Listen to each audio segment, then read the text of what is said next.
Hey guys, welcome to my channel, and this video I'm going to show you how to fix Android Bluetooth not working.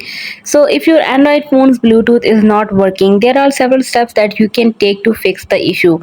Make sure to watch the complete video carefully to avoid forgetting anything and making mistakes. So first of all, you have to check Bluetooth basics.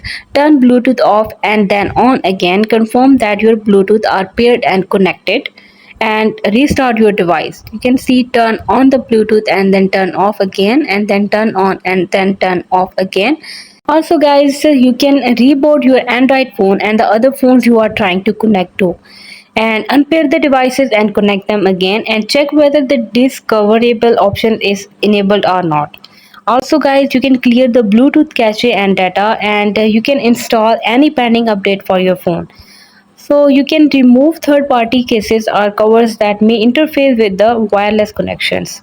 So you have to note that steps may vary depending on your Android device model and version, and if none of these steps works, you can try contacting your device manufacturer or the carrier for the further assistance. Hope you guys like my video. Please consider showing your support by commenting, liking, sharing and subscribing to my channel for more valuable content in the future.